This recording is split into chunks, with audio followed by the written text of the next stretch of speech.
the king of the Osier Isles.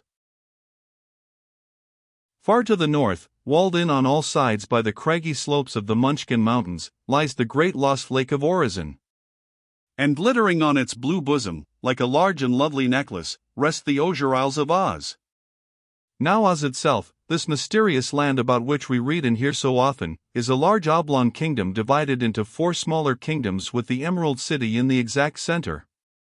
Here dwells Ozma, the present ruler, a little fairy of great gentleness and power. While all the kingdoms in Oz are subject to Ozma, each has its own special sovereign. For instance, the northern country of the Gillikens is governed by the good witch Tadipu, the red land of the Quadlings, by Glinda the good sorceress of the south. The western and yellow empire of the Winkies is under the kindly control of Nick Chopper, the Tin Woodman of Oz. The blue Munchkin country is governed by a king of whom nothing much has been heard for many a long year. But be that as it may, it is in the Munchkin country that the great lost lake of Urizen lies.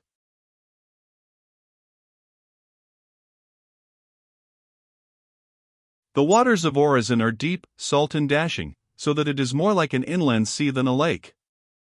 On ancient Oz maps Urizen is marked by a large blue circle, but so steep and impenetrable are the paths over the mountains, so beset with dangerous beasts and yawning chasms, few travelers have glimpsed its sparkling waters, or the islands rising so dazzlingly from its center. On Oz maps today, Urizen is not shown at all, and the lost lake and its jeweled islands have long since been forgotten by the merry inhabitants of Ozma's kingdom.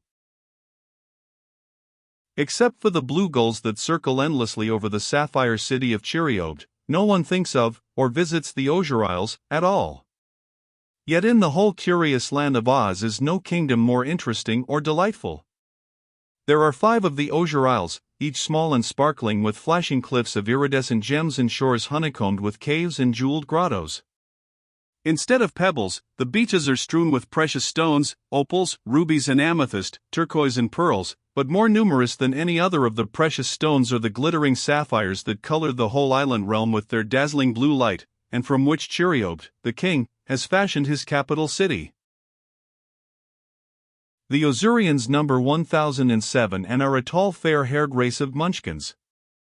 In olden days they were the happiest, most carefree people in Oz, but that was before Mombi, the wicked witch of the north, stole the young queen and sent the monster Quiberon to guard the waters of Urizen.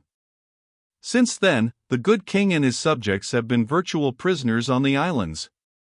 The great flock of seahorses on which they were wont to ride to the mainland have been destroyed by this pitiless monster, and only when Quiberon is sleeping dare the inhabitants venture down to the shore. You see in aquariums, the seahorses that abound in our own tropical waters.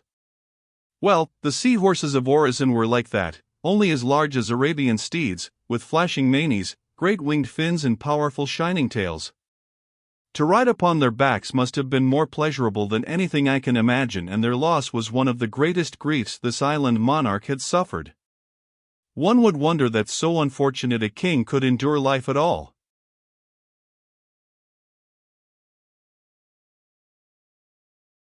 But Cheeriobed was so kind and gay and so naturally merry that even in the face of all his misfortunes he was calm and uncomplaining, and often had whole days at a time when he forgot to be unhappy. Upon his shimmering islands grew everything necessary for comfort and ease, and his subjects were light-hearted and industrious and always obedient to his desires. Then, to see the sun flashing on the jeweled rocks and sparkling shores of the Osier Isles by day and the moon silvering the spires of the sapphire city by night would lift the heaviest heart. To further lighten the sorrows of this good king, there was Philidor, his son. Nowhere in the 4 kingdoms of Oz lived a gayer, handsomer, and more companionable little fellow. Then too, Cheeriobed was fortunate enough to have at his castle a juggler who could balance 10 chairs and some more things upon his chin, a minstrel who knew 1,000 songs, and a carpet that could beat itself. So on the rare occasions when Quiberon lay dozing, life was gay and happy in the Blue Castle. On one such calm and sunny morning, Cheeriobed, his throne drawn close to the great windows, was gazing dreamily off toward the Munchkin Mountains.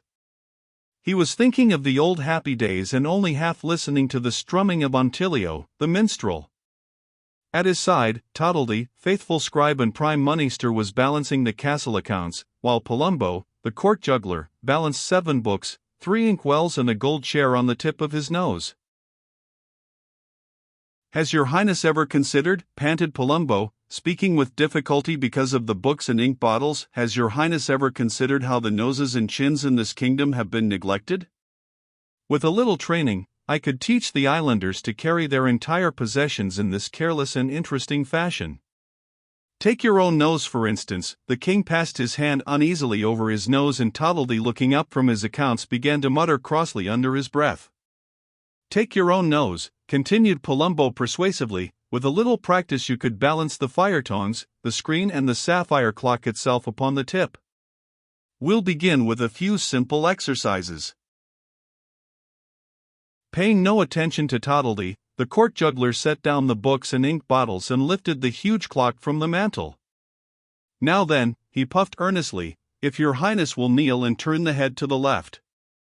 Cheeriobed with a resigned wink at his prime minister had just got down upon his knees, when a shuddering explosion shook the castle.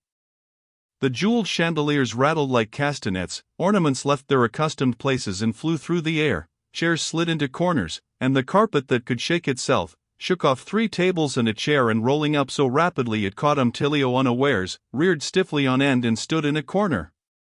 Cheeriobed had fallen heavily to the floor, and small wonder. At the first tremor Palumbo had dropped the sapphire clock upon his head and taken to his heels. "Quibberin'," quavered Toddledy, rushing over to the window and drawing aside the blue curtains. "Great Toto Mose, what does he want now?" As if to answer the old prime minister, the castle rocked more violently than ever. The waters of Orizon below began to toss and bubble, and presently from their churning depths rose the frightful head of Mumbai's monster. No sea serpent was ever uglier than Quibberin. Fire shot from his eye and smoke from his nostrils. He had the head, scales and talons of a dragon and the long hideous body of a giant fear-fish. As Toddledy clutched at the curtains to keep from falling, Quibberin sent a great cloud of smoke upward. It twisted, curled and spiraled, forming itself finally into a long black sentence, the words hanging like a dark threat in the clear morning air. "Send a mortal maiden to wait upon me, or in 3 days I will destroy you utterly." As Toddledy with smarting eyes read this monstrous message, Quibberin showed all of his red tusks and dove beneath the waves. At the same instant Akbad the soothsayer came tearing into the throne room. "Dunce," shrieked Akbad, shaking his long finger under Toddledy's nose, "why do you stand there idle when the whole kingdom is in danger? The king is in danger, the prince is in danger, I, Akbad the soothsayer, am in danger of being destroyed utterly. Utterly. Utterly. Utterly." Racing around in a frenzied circle, Akbad began to tear out handfuls of his hair and cast it upon the floor. His loud outcries aroused the unconscious monarch. Rubbing the lump that the sapphire clock had raised upon his forehead, Cheeriobed rose and unsteadily made his way to the window. The black sentence was growing fainter but was still legible. After reading it twice, the unhappy monarch groaned heavily and dropped his head upon the sapphire sill. "Where are we to find a mortal maiden, and even if we do find one, who would condemn her to such a fate?" mourned the king. "Here comes Julia," panted Toddledy, ducking his head as a small Azurian came sailing through the window. Each of the Osier Islanders took turns serving Quibberin, and the last to take charge of his cavern was Julia, the court jeweler's daughter. Not caring for land food, Quibberin had never molested the keepers of his cavern.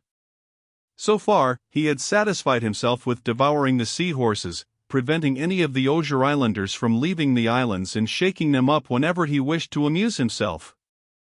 His treatment of Julia was therefore all the more alarming. While the king continued to groan and Akbad to tear out his hair, Toddledy hurried anxiously over to the little maiden. "My child," stuttered Toddledy, touching her gently on the arm, "what has happened? Are you hurt?" "I was only telling him stories," wailed Julia, wiping her eyes on her blue silk apron. "A pernicious and wicked habit," fumed Akbad, shaking his finger at the trembling little girl. "What kind of stories, may I ask?" Stories about Ozma of Oz and the three little mortal maids who have come to live in the Emerald City, sobbed Julia. I found them in an old history book in my father's shop, and when I finished the last story, Julia paused to wipe her eyes. Quiberin rushed out of the cave, and when he came back, seized me in his talons and hurled me through this window. Burying her head in her hands, Julia began to weep afresh. There, begged Cheeriobed, patting her kindly on the shoulder. Don't cry, my dear. Let her cry, roared Akbad, stamping furiously up and down. The mischievous wench, with her tales of mortal maidens, has ruined us all. Nothing can save us now. As if to emphasize his gloomy prediction, the castle began to tremble violently.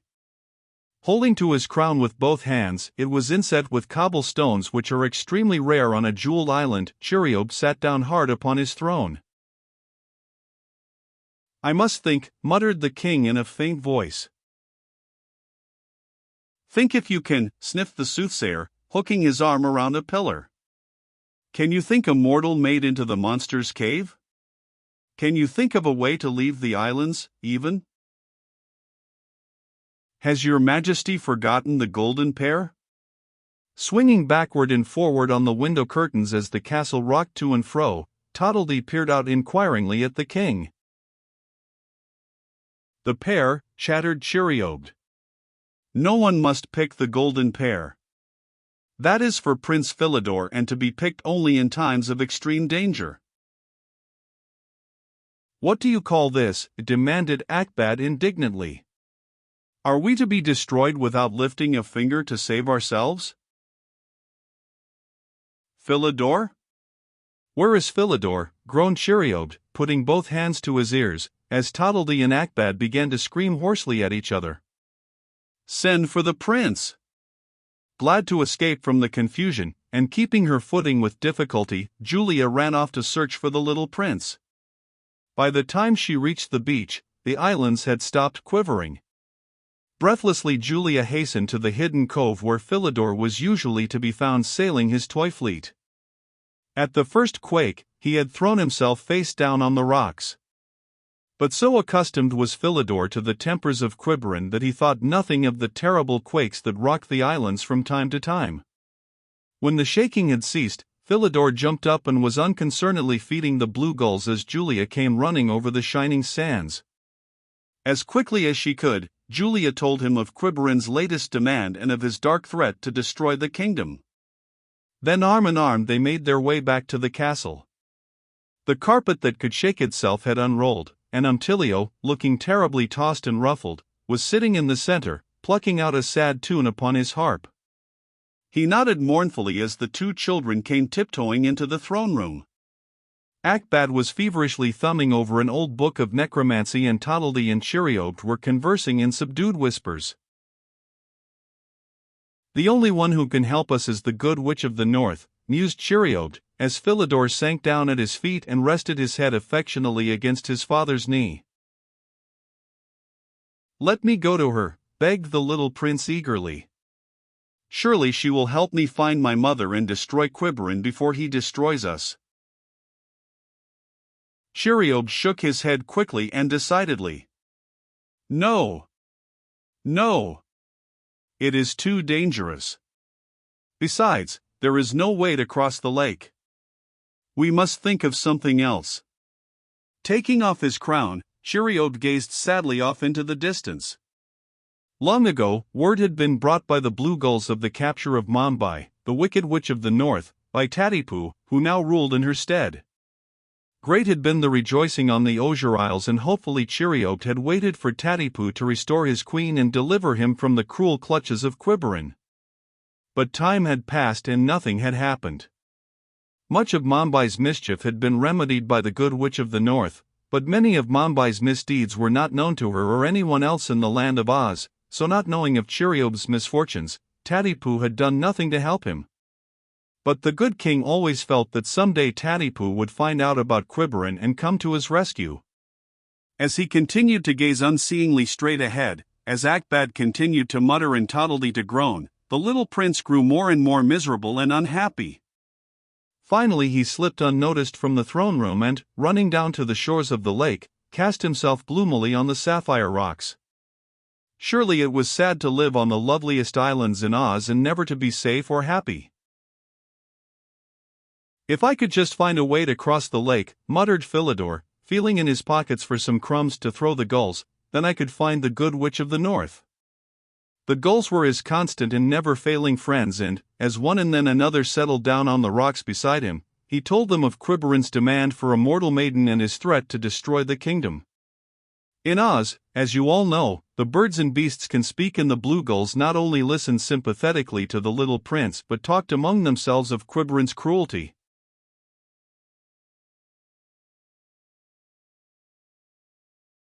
"Come back, princeling, when the moon is high," whispered a little blue lady gull, when the others had flown away. "Come back when the moon is high. I have thought of a way to help you." Comforted in spite of himself, but resolved to say nothing at all to the king, Philidor crept quietly back to the castle.